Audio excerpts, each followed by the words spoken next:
Olá, amigo ouvinte, tudo bem com você? Um abração enorme e forte aí para quem está assistindo meu vídeo, né? Aqui quem fala é o Alex de Souza, do canal Alex Reflexões. E vamos dar aqui continuidade sobre o tema do pecado original. Caro ouvinte, quero que você me acompanhe nos raciocínios que eu vou colocar nesse vídeo, que é a parte 2 do tema do pecado de Adão. Caro ouvinte, nós conhecemos muito bem, desde pequeninos, a história de Adão e Eva, relatado no início da Bíblia, né? E com certeza, caro ouvinte, já leu repetidas vezes a mesma história e já ouviu também repetidas vezes a mesma história. O grande problema é que, em meio à cultura judaico-cristã, somos na maioria ensinados que o pecado fatal de Adão foi literal, ou seja, que Adão foi o primeiro homem que com sua esposa infringiram a lei de Deus ao sucumbirem à tentação por degustar de um fruto real, impulsionado pelas palavras mentirosas de uma serpente falante, né?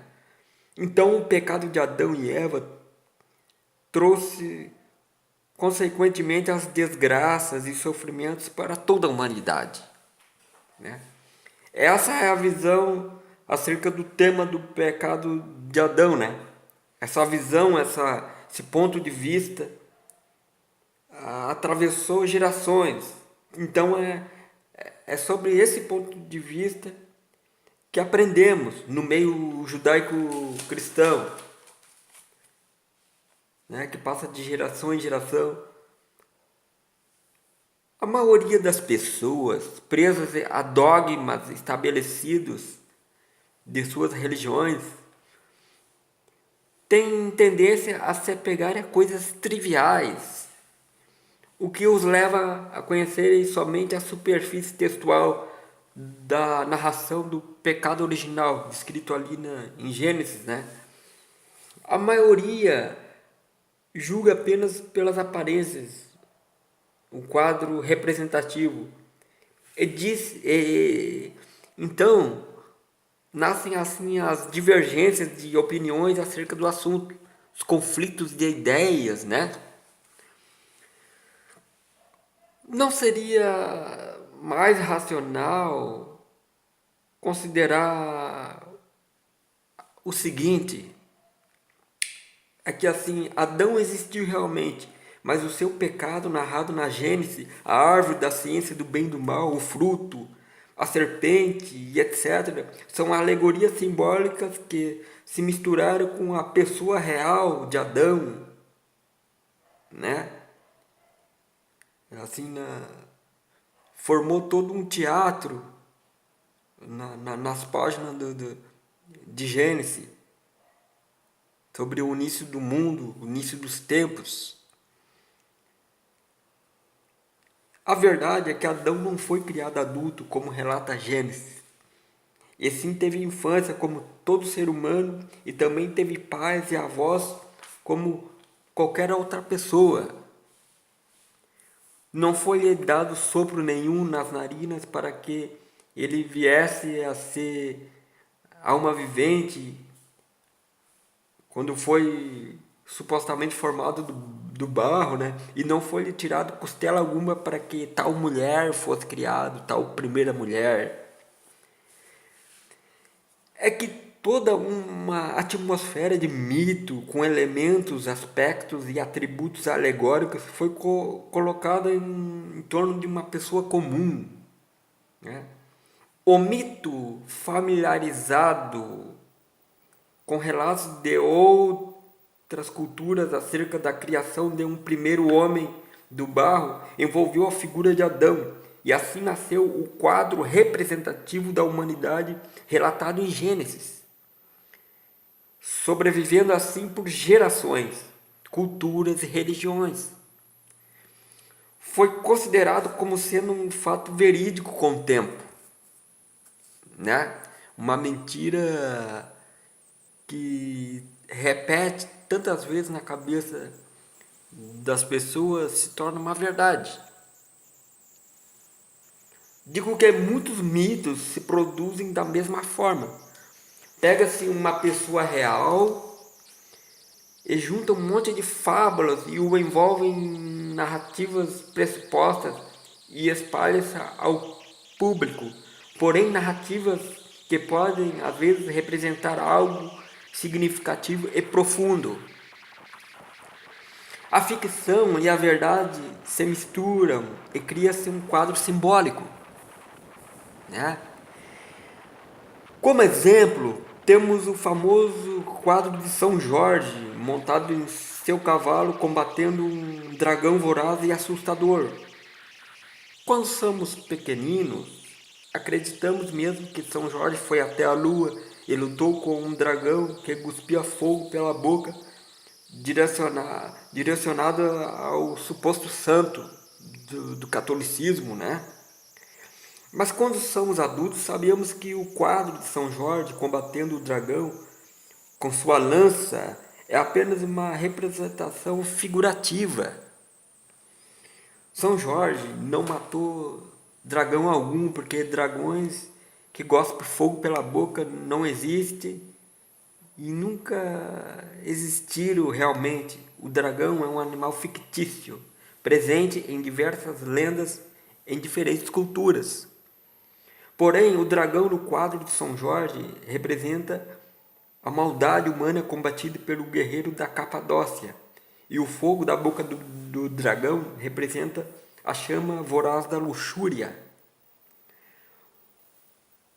O guerreiro Jorge, segundo alguns historiadores, existiu realmente na Capadócia na Idade Média, entre o ano de 280 e 303 depois de Cristo.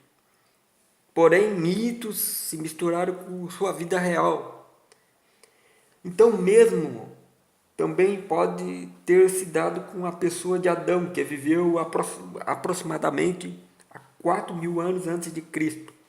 Adão foi o tronco de uma grande nação que mais tarde Moisés, o legislador do povo hebreu que escreveu o Pentateuco, ensinou ao povo que este grande tronco de sua nação, né, foi o primeiro homem da face da terra criado por seu Deus, a quem chamava de Jeová, sem considerar pessoas de outras antigas nações de outras partes do mundo já civilizadas a tempos anteriores, como por exemplo os chineses e os sumérios, né?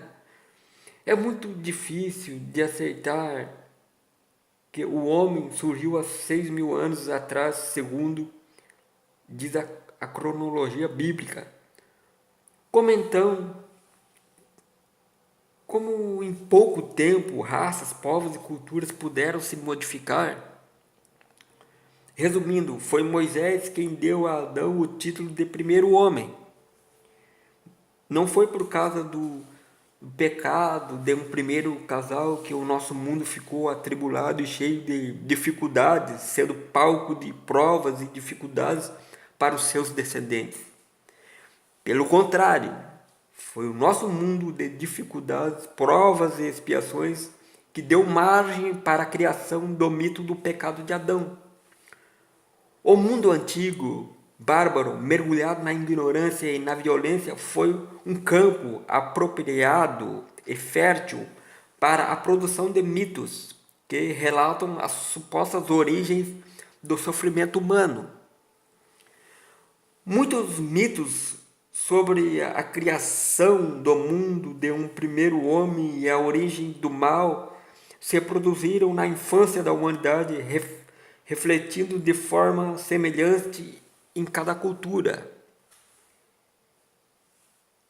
Vamos ler em Gênesis assim: Então formou o Senhor Deus ao homem do pó da terra, ele soprou nas narinas o fôlego de vida, e o homem passou a ser alma vivente. Isso está escrito em Gênesis, capítulo 2, versículo 7. A narrativa em Gênesis não está contando nenhuma verdade literal, somente um mito sobre a origem do homem segundo o povo hebreu. Já dissemos que cada cultura formulou um mito sobre a criação do homem do pó ou do barro. Daremos 2 exemplos semelhantes, ok? Um mito sumeriano diz que Marduk, depois de lutar contra os deuses invejosos, criou o mundo e o homem do barro com sangue de dragão. No mito africano temos Obatala, o deus que criou os homens da argila. É muito interessante de se notar que o solo, a argila, o barro, o pó, a terra é um material universal nos mitos da criação da humanidade. Ou seja, este reflete em lendas de inúmeras culturas como um elemento que os deuses utilizam para criar os seres humanos. Existiram diversas concepções similares e familiares entre diversos mitos acerca da questão. E plantou o Senhor Deus um jardim no Éden na direção do Oriente, e pôs nele o homem que havia formado. Do solo fez o Senhor Deus brotar toda sorte de árvores agradáveis e à vista e boas para alimento, e também a árvore do conhecimento do bem e do mal. Né? Isto está escrito em Gênesis, capítulo 2, versículo 8 ao 9. Aqui diz que o próprio Deus bíblico plantou a árvore do conhecimento do bem e do mal.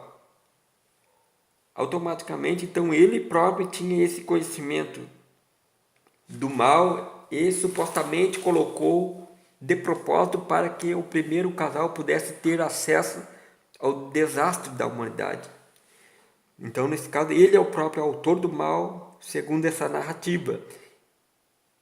O que é um tremendo absurdo, né? No final das contas, todas as desgraças do mundo teriam sido culpa do Deus bíblico. E para reforçar isso, né?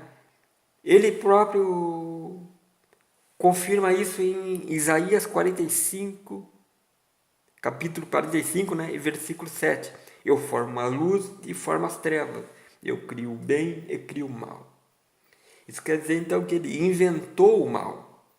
Ele originou o mal. Ele maquinou o mal na sua mente. Então ele é a origem, a fonte do mal. Ele é o primeiro autor, né? Vamos ler agora em Gênesis. A queda do homem. Mas a serpente, mais sagaz que todos os animais selváticos que o Senhor Deus tinha feito, disse à mulher: é assim que Deus disse: não comereis de toda a árvore do jardim? E respondeu-lhe a mulher: do fruto das árvores do jardim podemos comer, mas quanto ao fruto da árvore que está no meio do jardim, disse o Senhor: dele não comereis, nem tocareis nele, para que não morrais. Então a serpente disse à mulher: é certo que não morrereis, porque Deus sabe que no dia em que dele comerdes, se vós abrirão os olhos, e como Deus sereis conhecedores do bem e do mal. Vendo a mulher que a árvore era boa para se comer, agradável aos olhos, e a árvore desejável para dar entendimento, tomou-lhe do fruto e comeu, e deu também ao marido, e ele o comeu. Abriram-se também os olhos de ambos, e percebendo que estavam nus, coseram folhas de figueira e fizeram cintas para si. Quando ouviram a voz do Senhor Deus que andava no jardim pela viração do dia, esconderam-se da presença do Senhor Deus, o homem e a mulher, por entre as árvores do jardim. E chamou o Senhor Deus ao homem e lhe perguntou: onde estás? Ele respondeu: ouvi a tua voz no jardim, e porque estava nu, tive medo e me escondi. Perguntou-lhe Deus: quem te fez saber que estava nu? Comeste da árvore que te ordenei que não comesse? Então disse o homem: a mulher que me deste por esposa, ela me deu da árvore e eu a comi.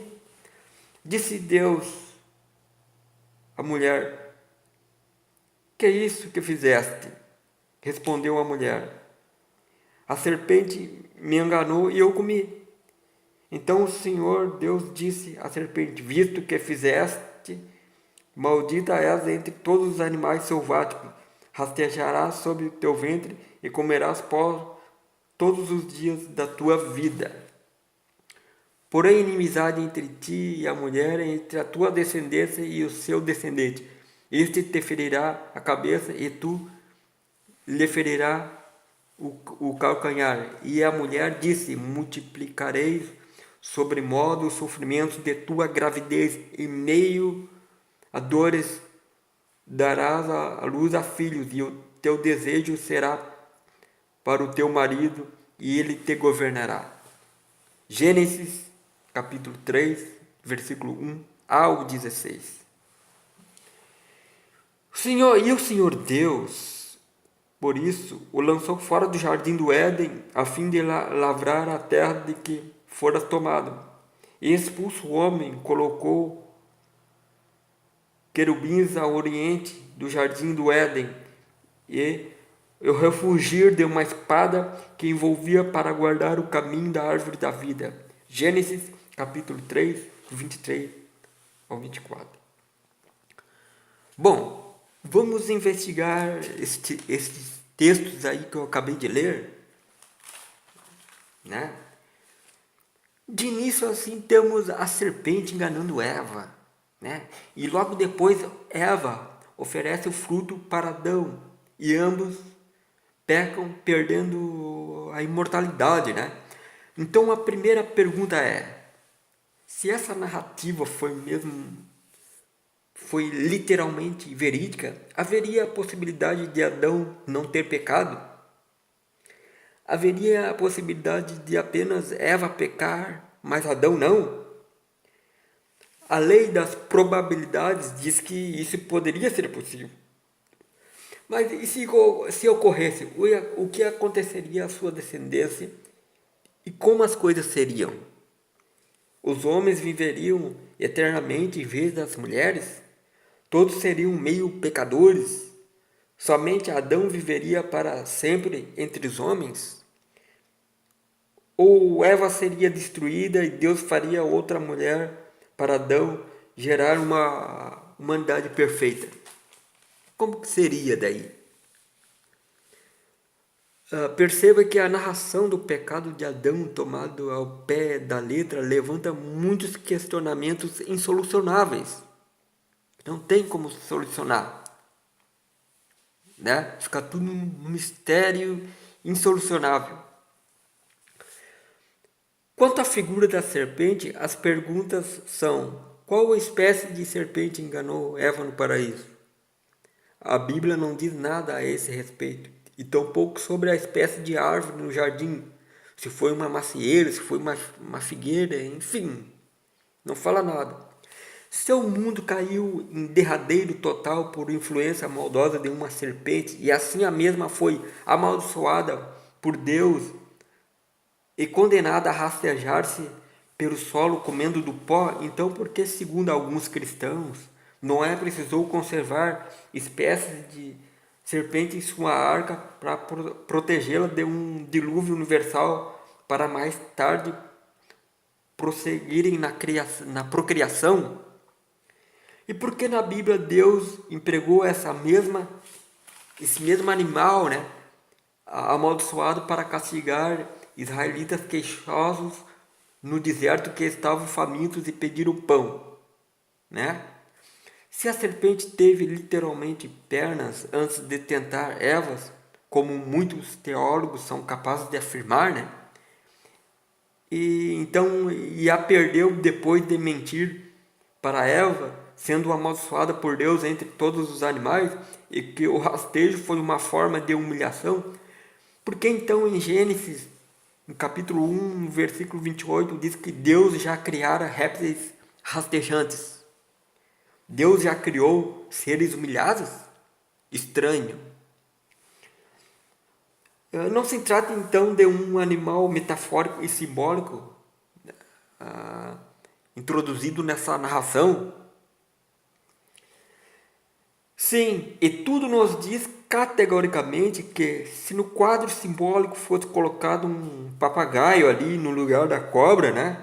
Ainda assim a interpretação literal da narrativa seria absurda. Segundo o cristianismo, foi Satanás ou o diabo quem manipulou a serpente como se fosse um ventríloco e dando voz ao animal, né?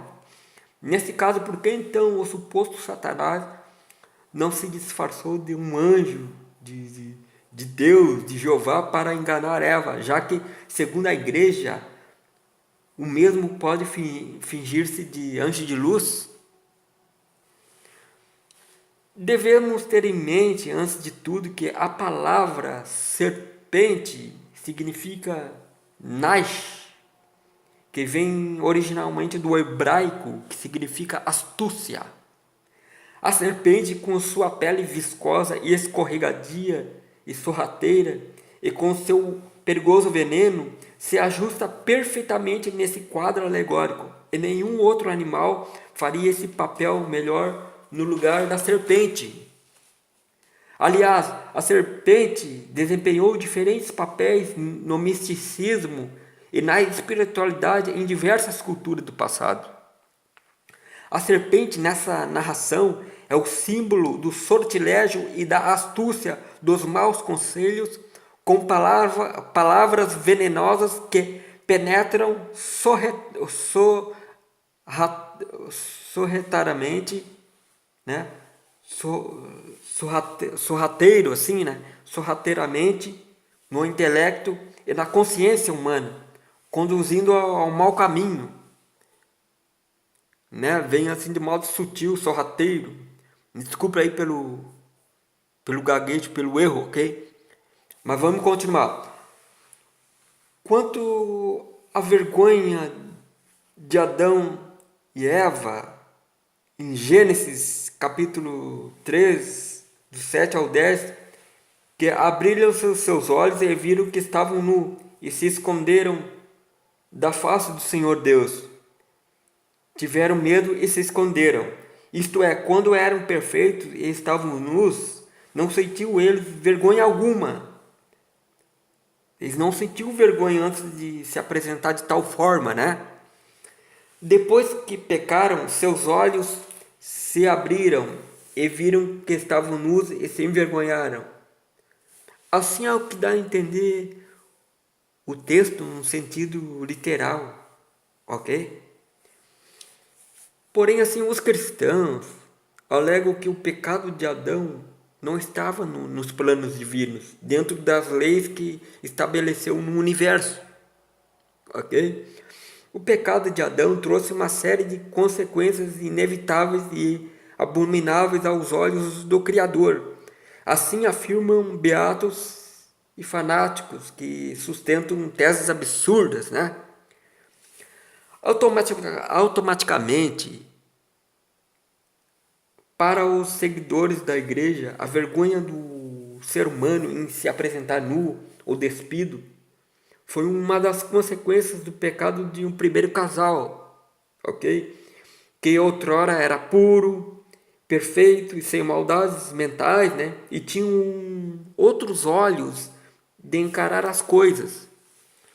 E dizem mais, com a nudez do homem surgiu a necessidade humana em trajar-se com peles, roupas, vestes, para esconder partes íntimas do corpo. Isto é, a origem do ser humano em se apresentar nu começou no Éden.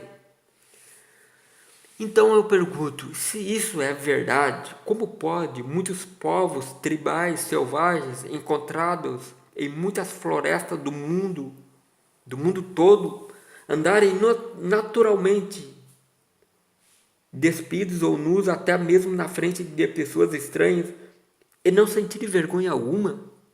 Como pode?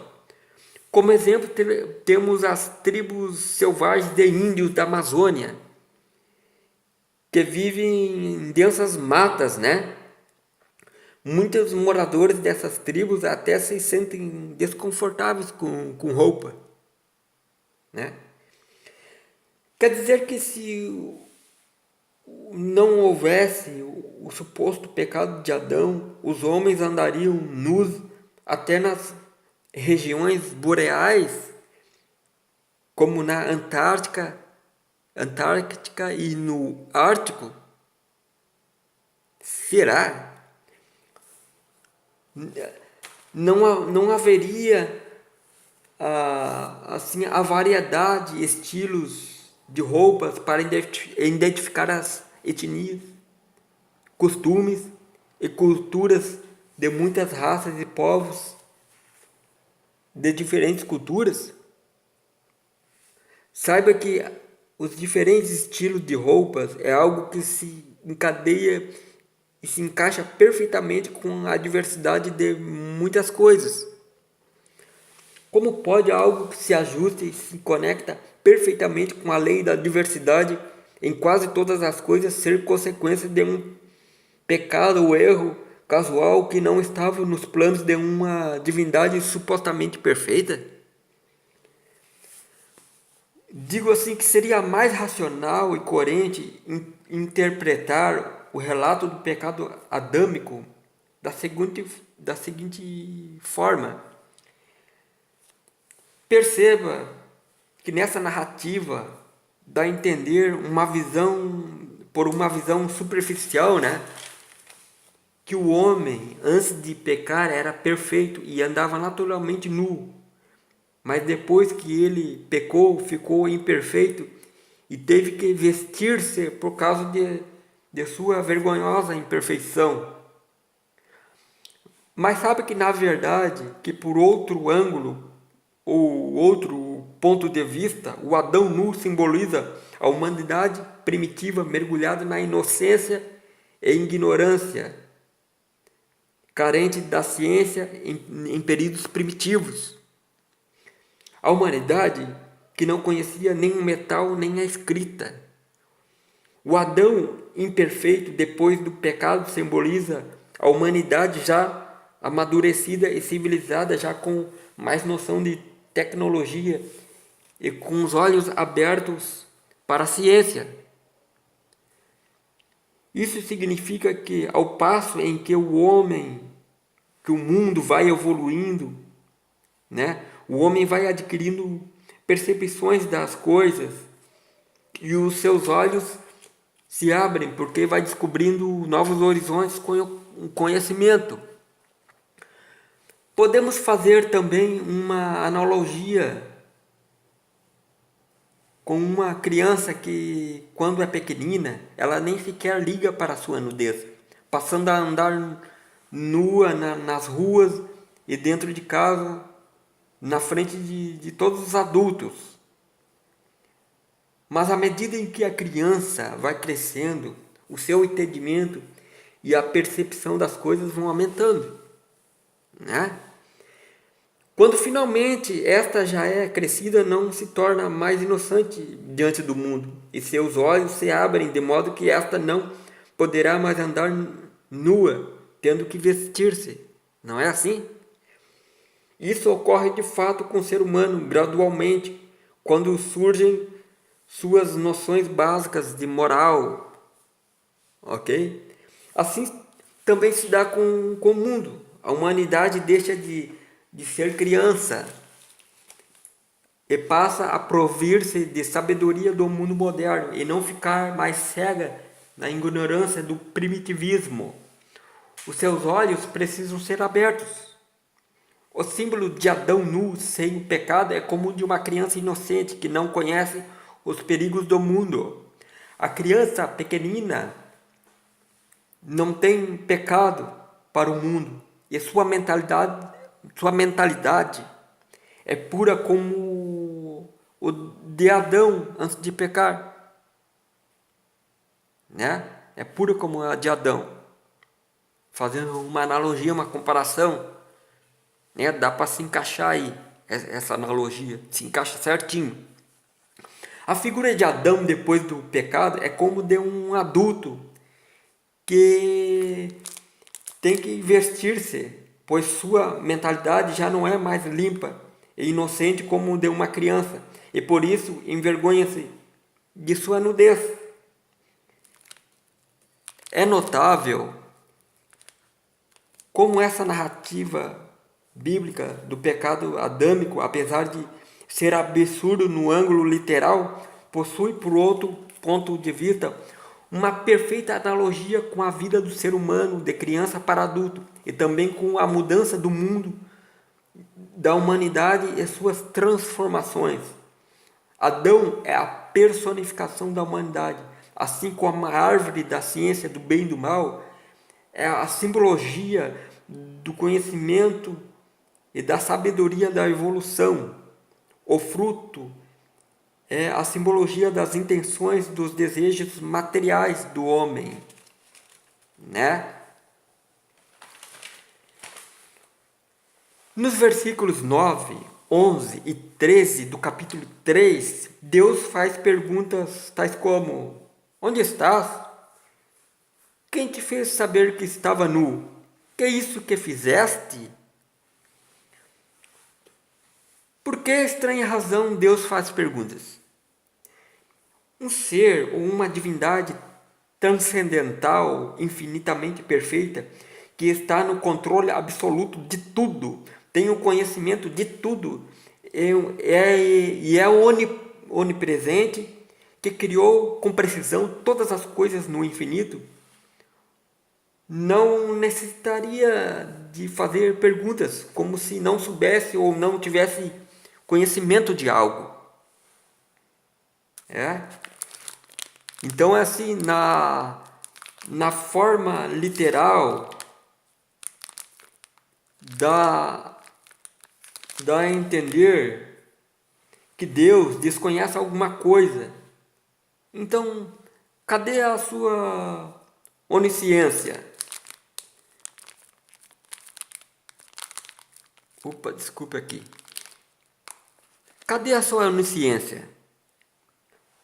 Deus faz perguntas e citações como se estivesse ausente de algum lugar, o que não é característico de uma divindade infinitamente perfeita, né?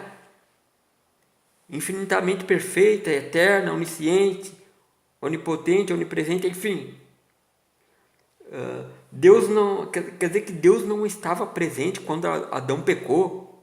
Como pode dar-se isso desde que concordamos que Deus tudo vê e tudo sabe e nada escapa da sua vista? Como pode Adão fugir da presença de Deus e se esconder aos olhos do mesmo? Adão foge da suposta onisciência e onipresença desse Deus? É estranho, né? Como apresenta aí um Deus limitado. No versículo 16 do mesmo capítulo, Deus disse a Eva que multiplicaria os sofrimentos da gravidez.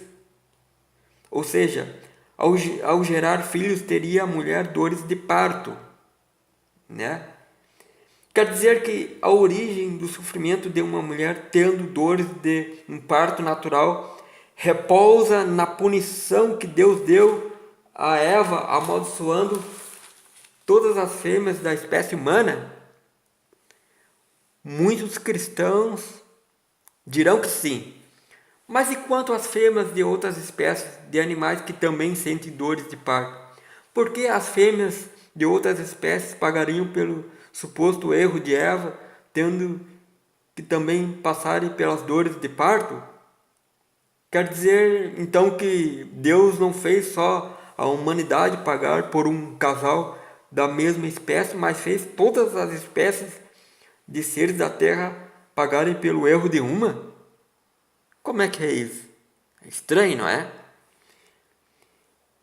E por fim, temos nessa mesma narrativa um Deus judaico-cristão machista, que diz exatamente assim: e o teu desejo será para o teu marido, e ele te governará. Olha só que ridículo, né? Então esse vídeo aqui foi para dar aí uns raciocínios para preparar para o próximo vídeo,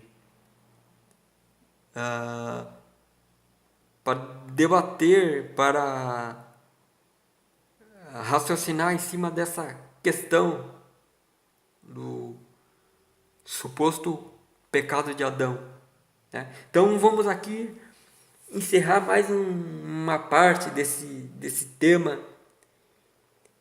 Então coloque aí a sua opinião e,